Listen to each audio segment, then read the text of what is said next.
Hi, everybody. Welcome. Today we are going to talk about tackling some behaviors that challenge us. Excited to have you here today to join our experts. We're going to share a little bit about their different philosophies on how to manage our expectations. And we'd love to hear from you as well. So without further ado, I'm going to jump right in with a few housekeeping notes. My name is Rachel Hutchison. I am the Senior Manager of Online Instructional Design here at the Academy at NHSA. We are always happy to see our Head Start family come together to tackle any challenging conversation, and today's in particular is one that always seems to be really popular. So we're glad you're here from wherever you're logging in today. Um, just a couple of things. You are all on mute, but we welcome your questions. I hope that you'll put them into the chat for us, and we will answer them as we go, as best we can throughout. And we'll do a little Q&A at the end as well if there's time. You will be receiving a certificate of completion for this session. It is considered an educational professional development session. So you'll see those within a few days after this session is complete. It's also being recorded. So while we can only offer certificates for those who are here live, if you want to share this recording and the resources, they will all be available afterwards in a follow-up email as well. So let's kick off the new year and today's webinar by introducing our speakers. Someone you all know well, Dr. Deb Bergeron joins us. She's formerly the director of the Office of Head Start, now the Deputy Director of Innovation and Community Engagement here at NHSA and the founder of the Academy at NHSA. So we're excited to have her here to share her wisdom with us. And someone else you all probably know pretty well is Ron Schwally.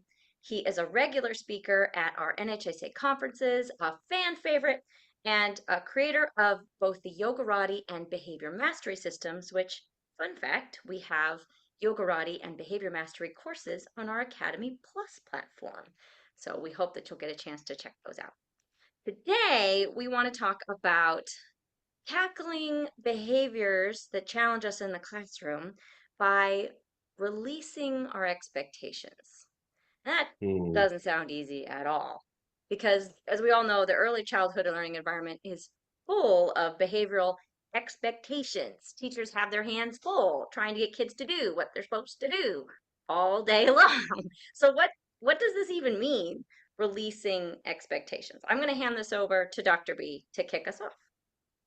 Thanks, Rachel. It is so good to be here with everybody. Happy New Year. I know from my time in the classroom that this time of year can be some of the toughest, the biggest challenges. Days are short, we're all a little more tired, and it can be a little bit more challenging than it is during other times during the year. So we're happy you're here, and we hope you leave today with just a couple of new things that you can try. So this idea of releasing expectations, as far as Trust First goes, which is the class that I teach, is sort of rooted in the idea that to the reason we call this tackling challenge behaviors that challenge us is because it starts with you, the adult, as opposed to putting everything on the child and having this idea of the way things should be. And then when they aren't that way, our level of frustration goes up, and kids sense that, and you start to see this sort of competing space for oxygen, if you will, in a classroom. So when we talk about letting go of expectations, it doesn't mean that you don't have standards in your classroom or that you don't have things you need kids to do, but it has to do with letting go of how you think everything should be running. Because once you kind of let go of that, it opens up space for you to then work with children who might need more support in more creative ways than we have sort of instituted into classrooms, sort of in our country nationally in education, period, not just Head Start classrooms. So as we talk through today, I would, out of the gate, encourage you to think about what would it be like to kind of let go a little bit of my adult expectations. How does that feel? What kinds of emotions does that evoke in you if I say that? Do you get anxious? Do you feel relaxed? Does it make you wonder, there's no way I can do that? You have no idea what it's like to be in a classroom with 4-year-olds. What kinds of feelings or thoughts come into your mind? And just let that percolate a little bit. we don't have to come to a conclusion right now. I'm going to give you practical tips in a little bit that'll help to sort of better define that. But in the meantime, I'm going to turn it over to my friend Ron and let him talk a little bit about what that releasing expectations means in the context of the program that he teaches. Dr. B, I love you. I was just resonating so much. That was beautiful. And you said the word should. Human beings create expectations because it's not really them, the spirit, the soul, it's their brain. The brain, it needs to create expectations so that it knows how to survive in life. But human beings create expectations, sometimes don't share the expectation with that person. And then when that expectation isn't fulfilled, we are triggered or activated to get upset. Like, how many people watching this have expectations of the parents of the kids, expectations they're going to, pick their kids up on time, crazy concept like that. For me, an expectation is when your brain says should.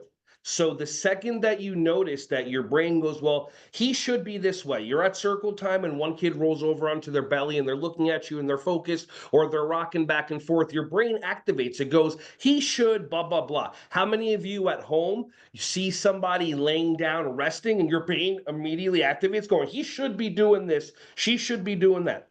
So when you catch yourself in that heightened state, when your brain goes, he should be this way, she should be this way, all I want you to do is just try and take the word should out and replace it with a similar word called could.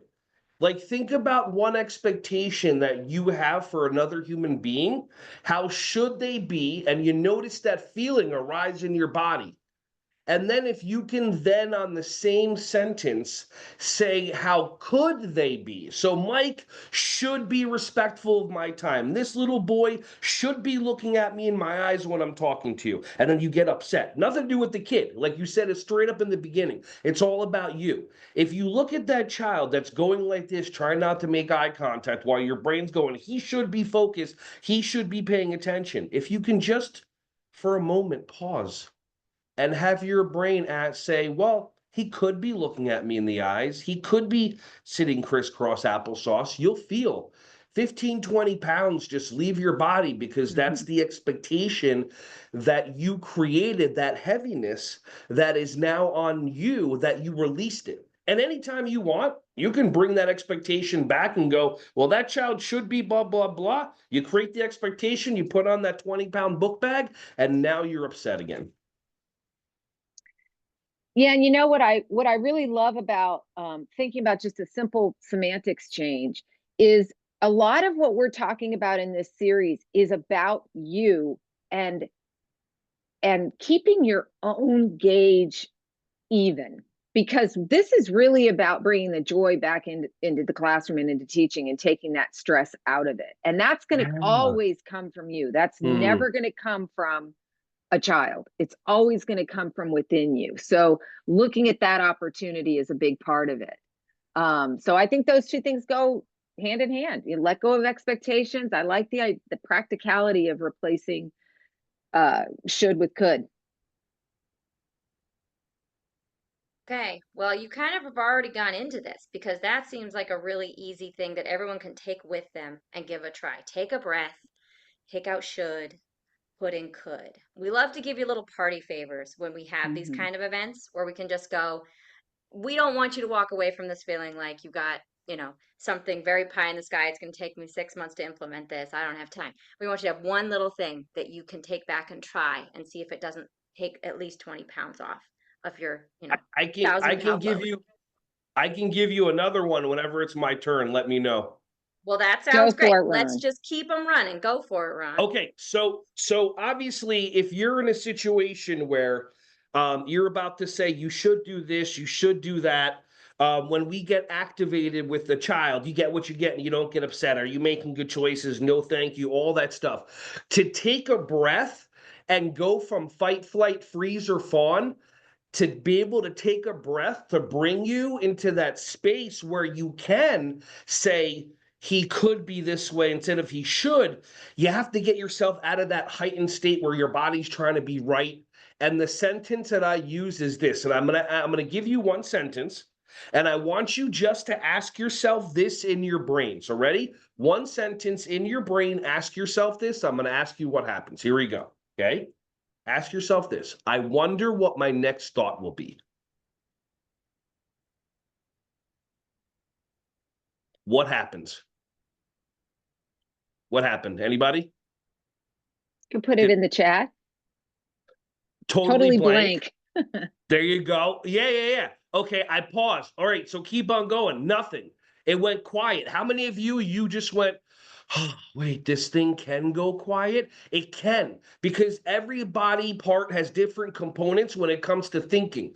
The brain is more interested in being right and making others wrong and getting dopamine. When you ask yourself, I wonder what my next thought will be, wonder is not part of the brain.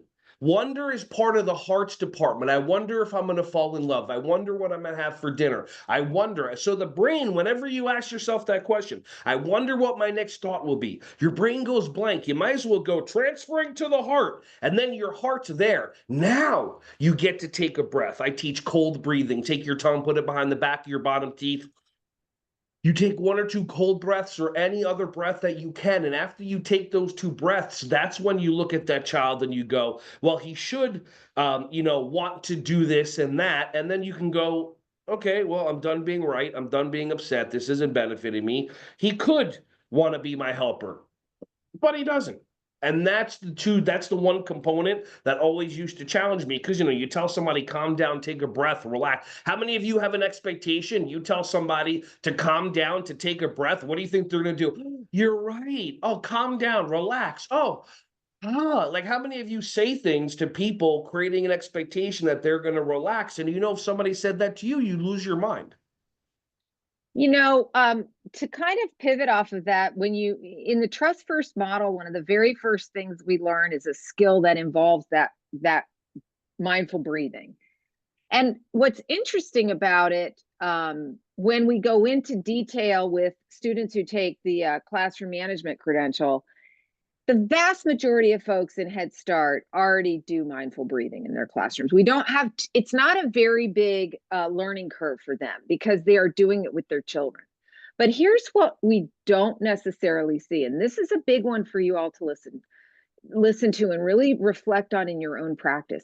How many of you allow yourself the opportunity to stop and take a mindful breath in the middle of a conflict or a challenge before you respond to that situation? I don't think we feel like we have that level of flexibility or autonomy. But one of the things that we teach in Trust First is that if you can work that process into your classroom culture, your students, your children will learn that, and it will be part of everyday behavior. We call it a pit stop. It's a little more complex than we're going to get into here. But what Ron is talking about is really just allowing your own brain to shut off for a minute, fill it with oxygen, and then your ability to make decisions just increases infinitely, just like you expect children to do. The problem is, as adults, we often don't afford ourselves the same freedom. Now, in terms of this idea of letting go, I'm going to give you my party favors. They're a little bit more complex, but I think there are still things you can take home. There are at least things to think about. When we let go of expectations in Trust First, the big piece of what we have to understand is that we have to let go of the reward punishment systems that kind of inherently live in our classrooms.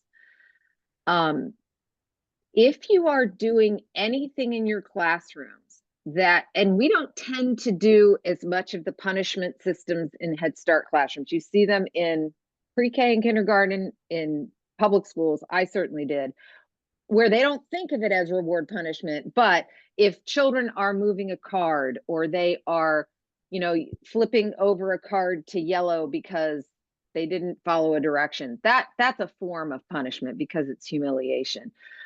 But then ask yourself, are you doing any form of reward system in your classrooms? Anything where for behavior, a child is receiving some kind of a reward as a response?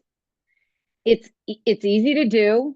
It's tempting because sometimes you're going to get a quick response, but the reality is through reward and punishment, or what we want, maybe we talk about fear, you're only going to get compliance, and it's not going to last very long. So what we're looking for really is thinking about behavior just like we think about reading. It is just something we teach. And we would always move forward with a struggling reader by giving them more support in reading. That's what we would do.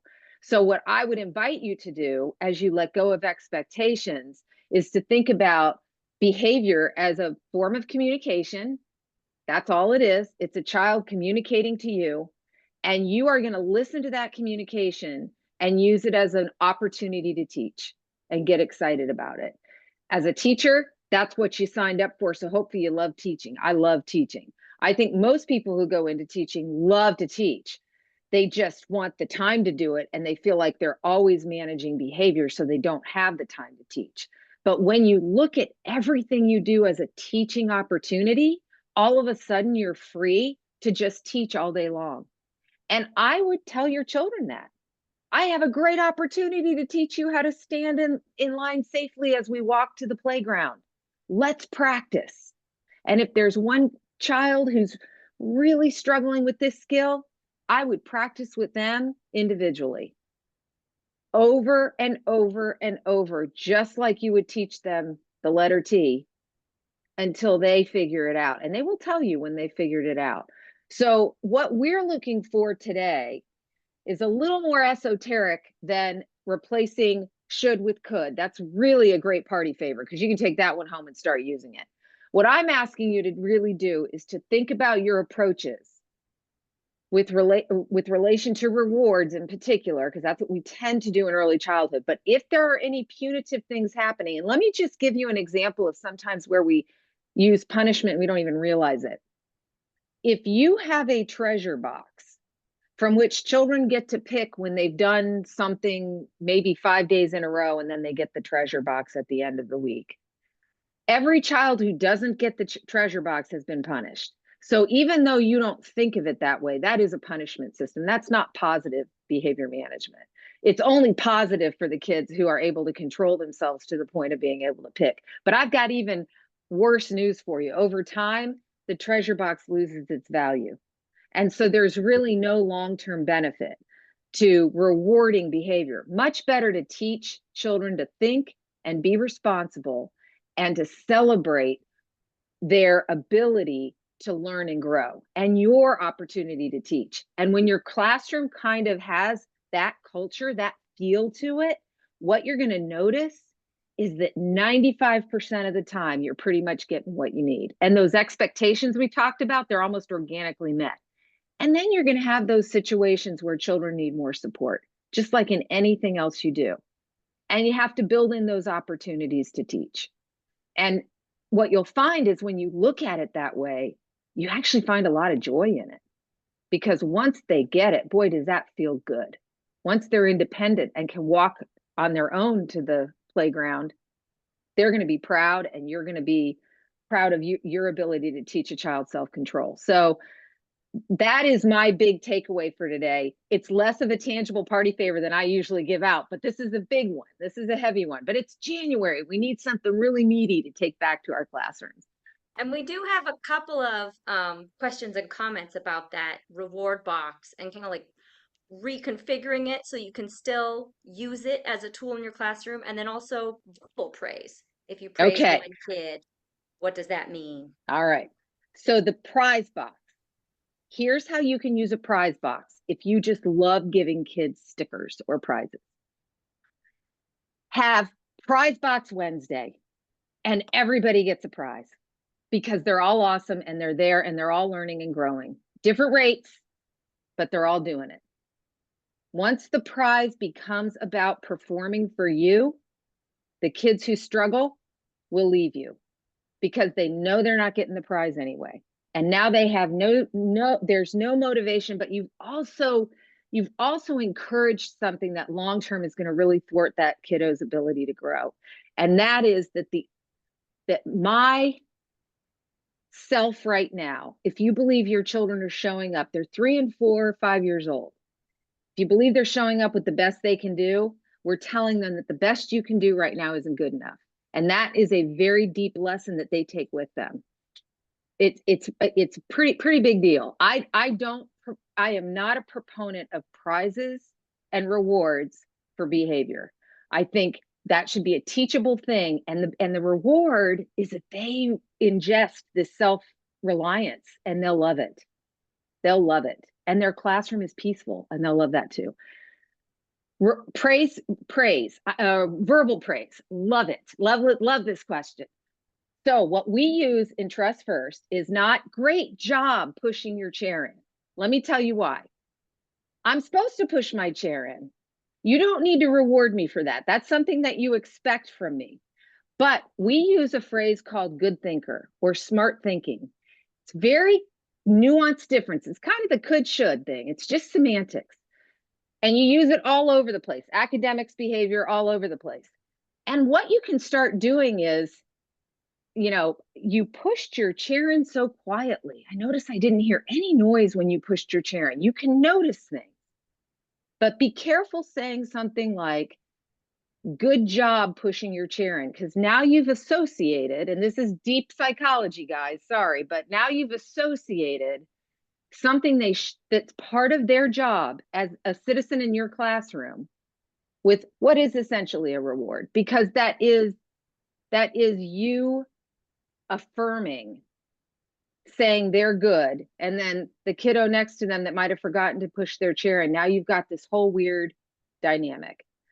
Just work on it. I'm not expecting you to go back tomorrow, and if you're used to that, changing it. These are really hard things to do at first, but once you get used to it, you will change your entire culture in your classroom, and you will be doing very little effort and getting just about everything you need from your children. The goal is really to just start thinking about it differently. And then if you're really ready to jump in and start digging into classroom culture, we have a classroom management credential we would love to have you join us for, because then you can really dig into this stuff with Dr. B and go into your live coaching sessions and be like, okay, I tried this didn't work, this is great, I need help here. And that's what we really want to do. So this is just enough to get your wheels turning. Ron, you want to get their wheels turning on one more thing before I have to wrap us up? Sure. What do you want to chat about? Is there something specific? What has lit up for you in this conversation today? What else should they leave with today? I love that you're talking about like the intrinsic versus the extrinsic. What I like to do with the kids, especially the ones that have the higher energy and the ones that are needing more attention. Like, sometimes there's kids that just don't want to be seen. They don't want to be heard. That's told fine. They could be the Sheldon Coopers of the universe and, help everyone create magic. And then there's going to be some kids that are just entertainers.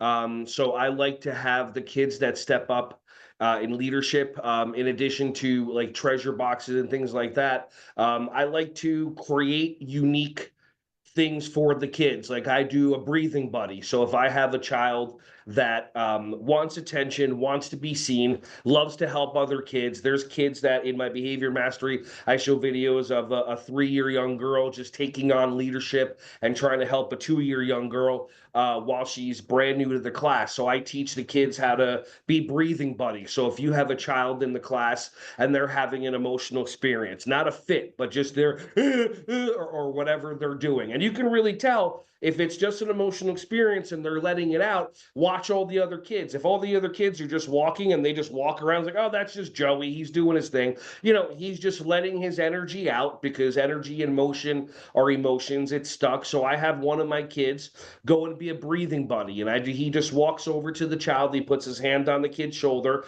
and he goes, I'm going to breathe with you. And the other kid's like, and this kid over here, that's the breathing buddy, is just, he's breathing in, he's breathing out. And you can even like feel the energy going back and forth between them. And after 4, 5, 6 breaths, the child is done. They got to release their energy and be in a safe space. And the other kid that is one of the leaders goes, okay, he might come up to me and go, I was the breathing buddy. And I would ask them, like, awesome, how do you feel? Look at your friend right now. How does he feel because you helped them? And it's all about, just for me, especially when it comes to behavior and expectations, I expect there to be majority of the kids are a certain way, and I expect there to be 1 or 2 or 3 ADHD gifted, that's what the D's for, neurodivergent, exceptional children in the classroom that they're beyond. They look to express themselves. I show videos in my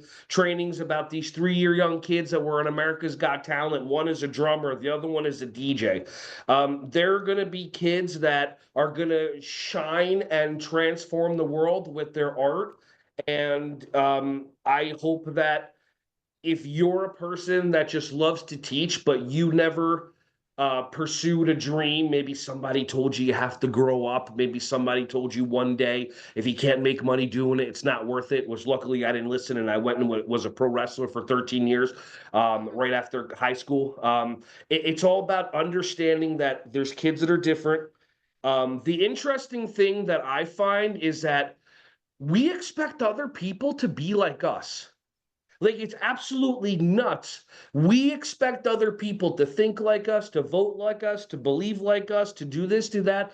And it's just so insane to me, because there's not even twins, there's not a single human being on this planet that's alike with other people. So any expectation that you have that a parent, a director, a teacher, a child, a pet, any expectation that you have of that person doing what you think they should do, just release it. Just let it go, and just get that that's your brain trying to be right. And there's so many other ways to be joyous and happiness. If you let go of every expectation that you have for every human being on the planet, you can't get upset anymore.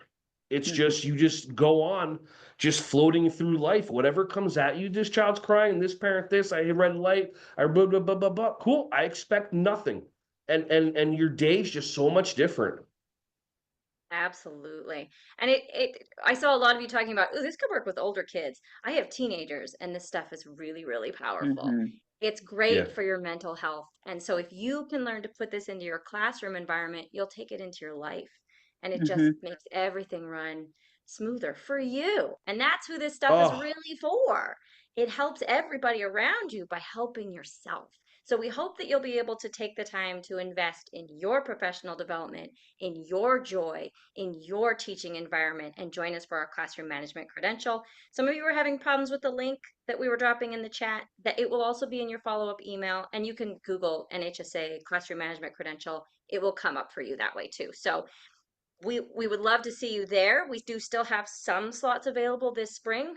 We offer it twice a year. So plan to join us if you can. We have a few other free resources coming up for you this spring. Our Winter Garden story time just completed, and that is recorded and available for you to use anytime in your classroom with your kids. Add a little joy. That's a very different approach to story time. It's active, it's engaged. We don't expect them to sit quietly and listen to the story. And you don't have to do anything but join with them and have fun. And we also have coming up on February 6th, our virtual field trip to the National Zoo. We're going to learn all about healthy teeth with the elephants. That one is always such a delight. So I hope you can join us. Again, if you can't come live, the recording will be made available. And the Smithsonian has all kinds of wonderful educational activities to, again, infuse that sense of joy and wonder in your classroom. So release the should, embrace the could, and have a really great winter season with your kids in your classroom. Thanks so much, everybody, for logging in. We appreciate you. Have a wonderful day.